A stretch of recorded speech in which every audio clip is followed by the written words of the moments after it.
السلام عليكم ورحمة الله وبركاته. الحمد لله رب العالمين والصلاة والسلام على سيدنا محمد وآله وصحبه أجمعين. أما بعد.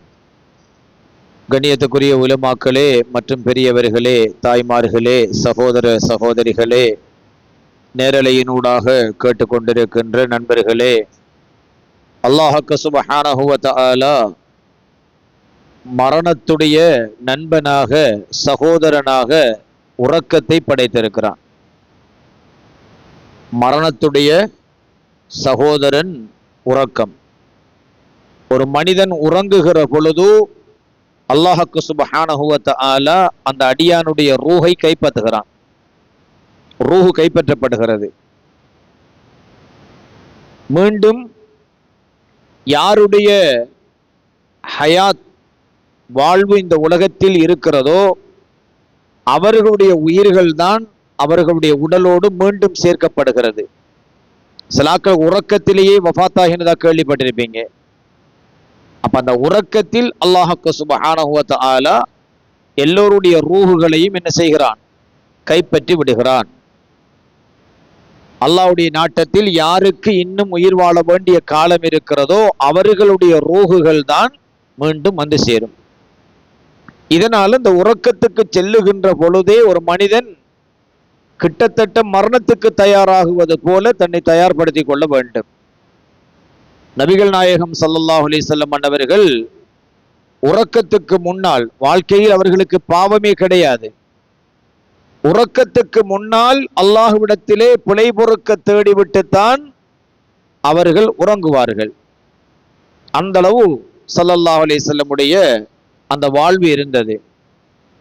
அவுலியாக்கள் எனப்படும் இறைநேச செல்வர்கள் ஒரு முறை எங்களுக்கு தருகிறார்கள்.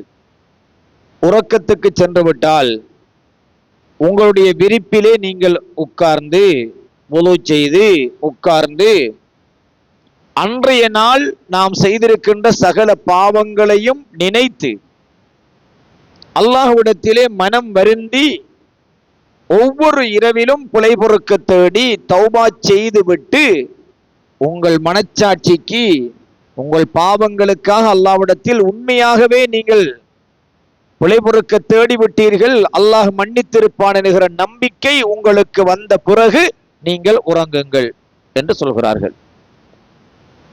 நீங்கள் ஒரு போர்வையை போத்துவீர்கள் அல்லவா உறக்கத்திற்கு, அதை உங்களுடைய கஃன் துணியாக நீங்கள் நினைத்துக் கொள்ளுங்கள். நீங்கள் உறங்குகின்ற அறையை உங்களுடைய மண்ணறையாக நீங்கள் நினைத்துக் கொள்ளுங்கள். நீங்கள் உங்களுடைய விளக்குகளை, லைட்டுகளை அணைக்கின்ற பொழுது, ஆஃப் பண்ணுகின்ற பொழுது கபருடைய இருளை நீங்கள் ஞாபகம் வைத்து பாருங்கள். இப்பொழுது நீங்கள் கபரிலே தன்னந்தனியாக இருக்கிறீர்கள். உங்களுடைய நிலை எவ்வாறு இருக்கும் என்பதை நீங்கள் ஒவ்வொரு நாளும் அனுபவத்திலே எடுத்துக்கொள்வதற்கு உங்களுக்கு அந்த உறக்கம் ஒரு பொருத்தமான தருணம் என்று அறிஞர்கள் சொல்லுவார்கள். நபிகள் நாயகம் ஸல்லல்லாஹு அலைஹி வஸல்லம் அன்னவர்களும் எங்களுக்கு சொல்லுகிறார்கள், ஹாசிபு கப்ல அன் துஹாசபு. நாளை கபரிலும் மறுமையிலும் உங்களை விசாரிக்கப்படுவதற்கு முன்னர், கேள்விகள் கேட்கப்படுவதற்கு முன்னர் நீங்களே உங்கள் நஃப்ஸை முன்னிறுத்தி கேள்வி கேட்டு பாருங்கள்.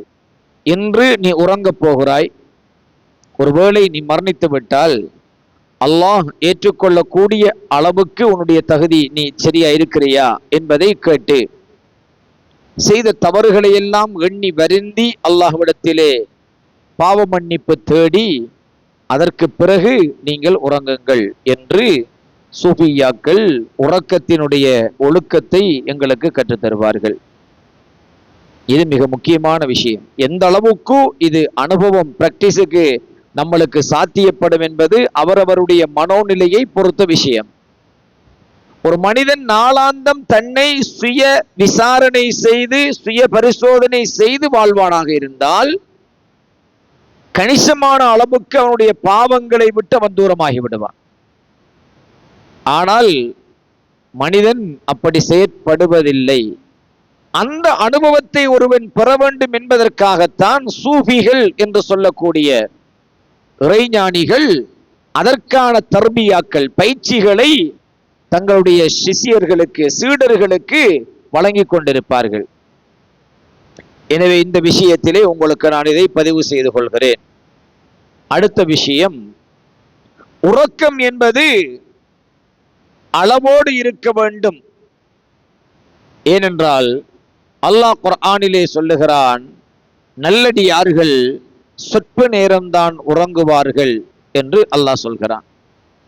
விஞ்ஞானமும் மருத்துவமும் ஒரு 8 மணித்தியாலங்கள் அல்லது ஒரு 7 மணித்தியாலங்களாவது ஒருவன் தூங்க வேண்டும் என்று சொல்கிறது. ஆனால் சூஃபிகளுடைய வாழ்விலே அவர்கள் ஆக உச்சகட்டமாக அவர்கள் உறங்குகின்ற நேரம் வெறும் 3 மணித்தியாலங்கள் மட்டும்தான்.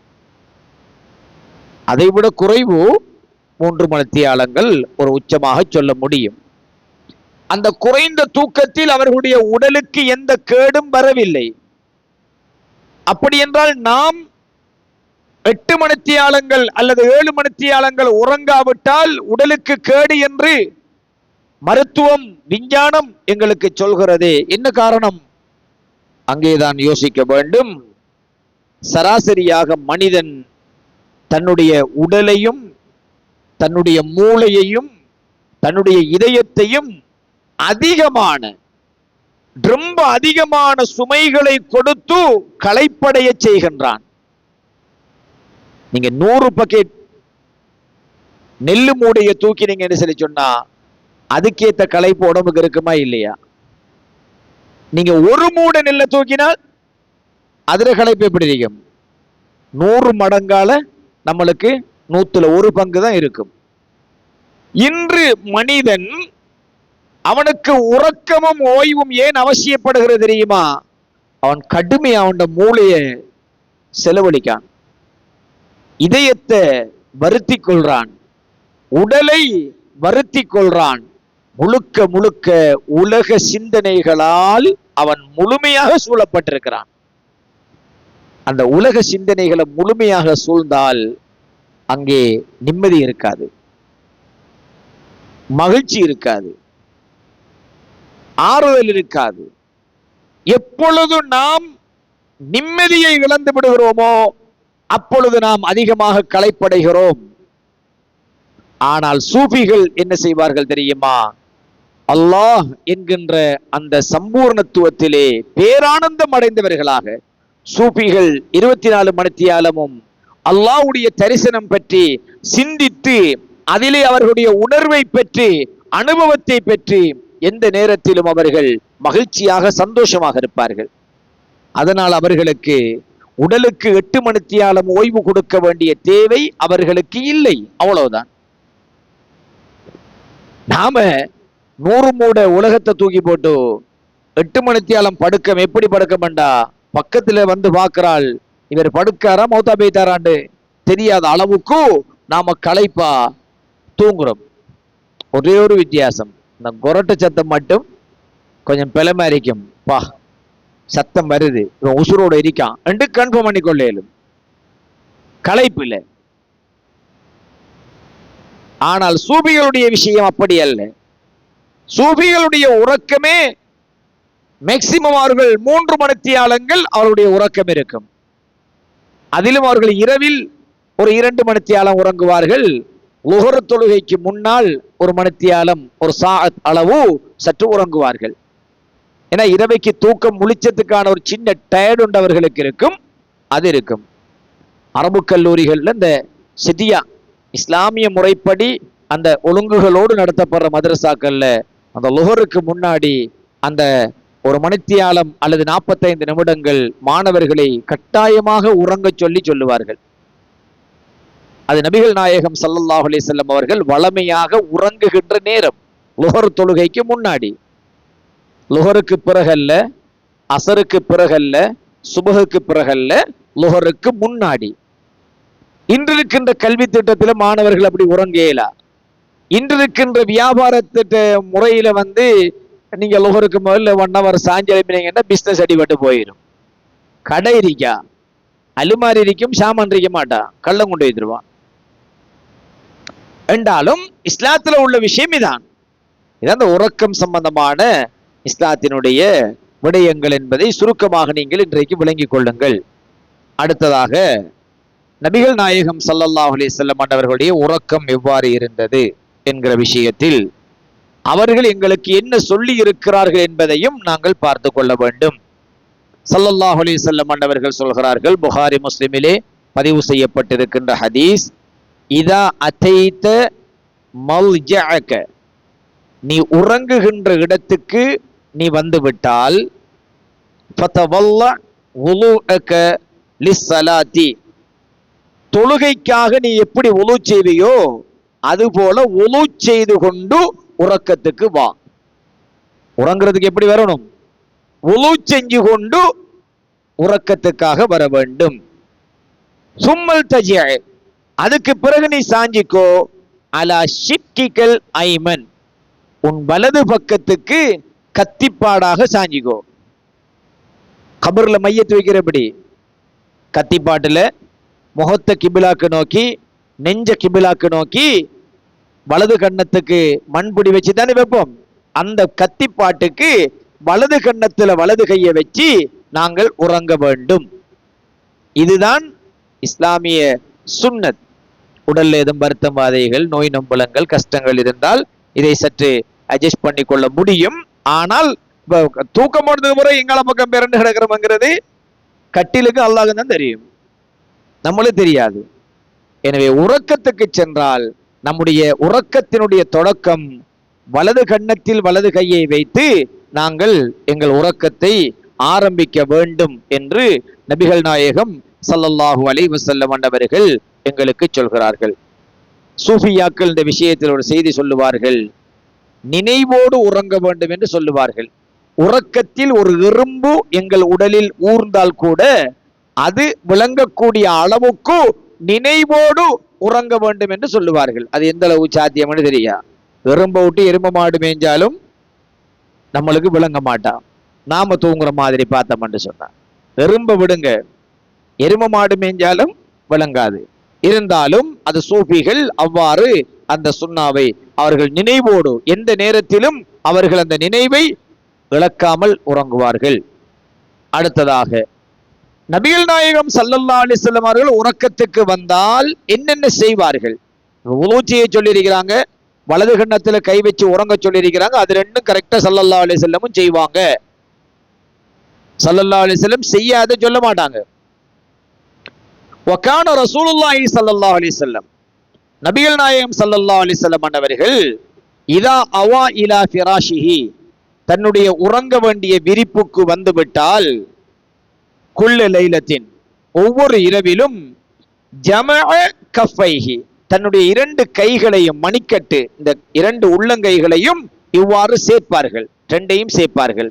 சேர்த்து குல் ஹுவல்லாஹு அஹது, குல் அஊது பிரப்பில் ஃபலக், குல் அஊது பிரப்பின் நாஸ், இந்த மூன்று சூறாக்களையும் ஓதி தன்னுடைய கரத்திலே ஊதி தன்னுடைய தலை, முகம், முகத்தோடு சேர்த்து உடலின் முன்பகுதி உட்பட, தலை, முகம், முற்பகுதி, அதாவது நெஞ்சு, வயிறு, இந்த கால் பகுதி சார்ந்தது சேர்த்து தன்னுடைய கை எவ்வளவுக்கு எட்டுமோ ஏழுமோ அந்த அளவுக்கு தன் உடல் முழுக்க 3 தடவைகள் தடவி கொள்வார்கள்.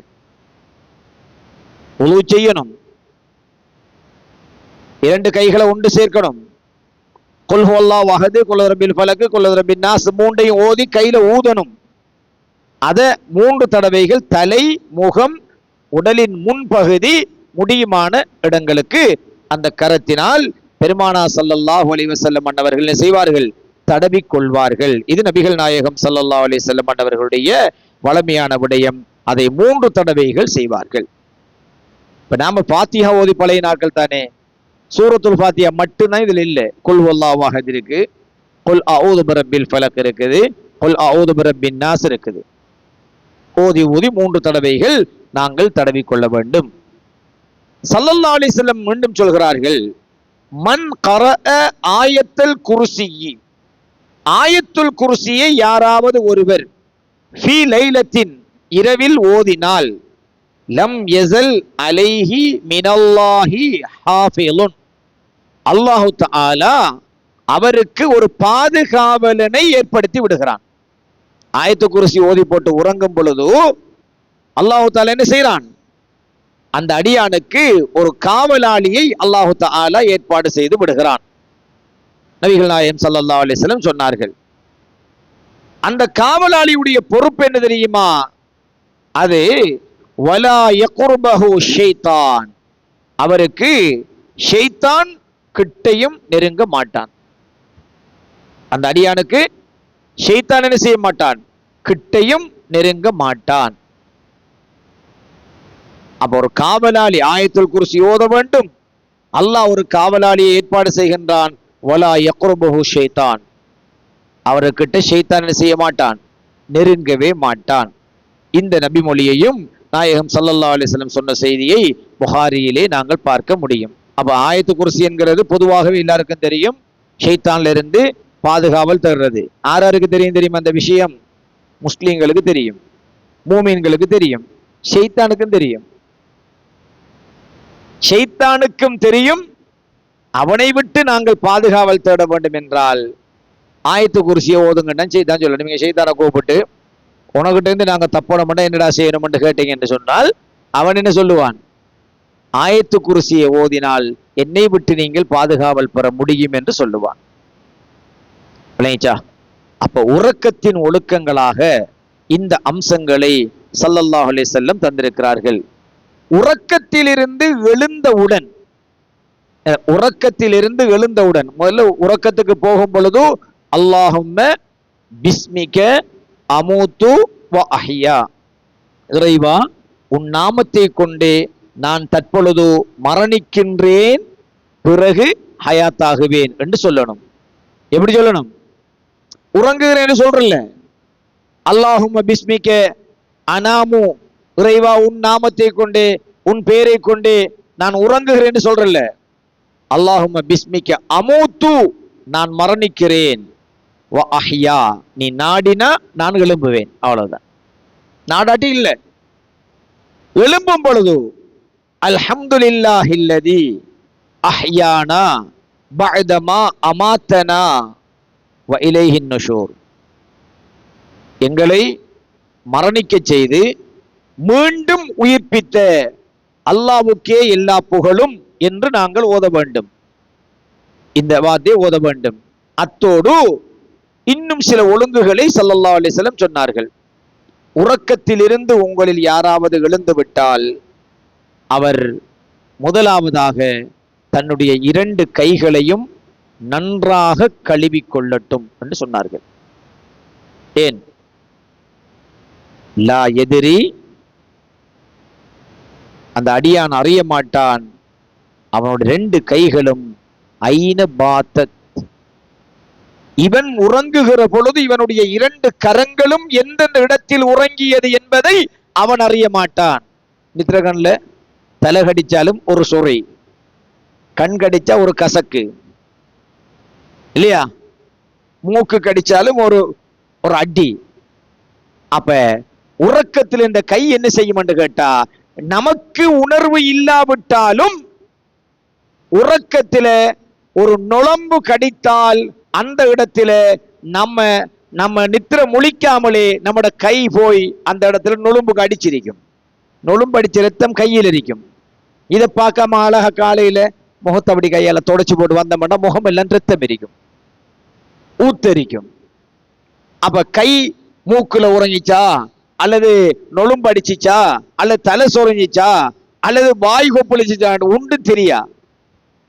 அப்ப ஸல்லல்லாஹு அலைஹி வஸல்லம் என்ன சொல்றாங்கண்டா, உறக்கத்திலிருந்து எழுந்து விட்டால் முதலில் உங்கள் 2 கைகளையும் நன்றாக கழுவி கொள்ளுங்கள். தொழுகைக்கு நீங்கள் தயாராகின்ற பொழுது முகத்தை கழுவீங்கள் அல்லவா, அந்த நேரத்தில் உங்களுடைய மூக்கை நன்றாக 3 தடவைகள் சீறி கழுகி கொள்ளுங்கள் என்றார்கள் ஸல்லல்லாஹு அலைஹி வஸல்லம். என்ற ஷைத்தான் உங்களை எழும்ப விடாமல் அல்ல தூக்கம் கலையாமல் தடுக்கிற இடம் அந்த மூக்கு தான். 3 தடவை மூக்கை நன்றாக சீறி துப்புரவு செய்தால் தூக்கம் கலையும். இது நித்திரக்கண்ல போய் சும்மா தண்ணி அள்ளி பட்டம் படாமலும் தொட்டும் தொடாமலும் அப்படி தலைவிட மனுஷன்னா தண்ணி முகத்தில் எரிக்கக்கிட்டே திருப்பி தூக்கம் வரும். வெறும் தண்ணிக்கு தூக்கத்தை கலைக்கிற பவர் இல்லை. மூக்கை நன்றாக 3 தடவைகள் சீறி கழுவிக் கொள்ளுங்கள் என்றார்கள் ஸல்லல்லாஹு அலைஹி வஸல்லம். எனவே இந்த ஒழுங்குகளை உறக்கத்திலே பேணிக் கொள்வோமாக. எல்லாம் அல்லாஹு தஆலா மரணத்தை நினைத்து உறங்கி பாவங்களற்ற முறையில் உறங்கி இறைவனுக்கு பக்தியோடு வாழக்கூடிய மக்களாக என்னையும் உங்களையும் ஆக்கியால் புரிவானாக. ஆமீன் யா ரப்பல் ஆலமீன். அல்ஹம்துலில்லாஹி ரப்பில் ஆலமீன். வஸ்ஸலாமு அலைக்கும் வரஹ்மத்துல்லாஹி வபரகாத்துஹு. உங்கள் வியாபார தளத்தின் பாதுகாப்பை பற்றி கவலைப்படுகிறீர்களா? ஹைடெக் நிறுவனம் இதற்கான சிறந்த தீர்வுகளை வழங்குகிறது. உங்கள் வியாபார நேரம் முடிந்தவுடன் திருடன் உள்ளே நுழைந்தால் அலாரம் ஒலிக்கும்.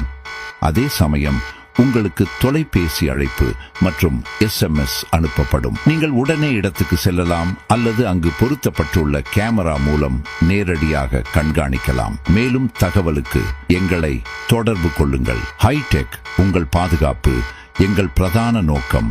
142 மெயின் ஸ்ட்ரீட், கல்முனை 07735365756.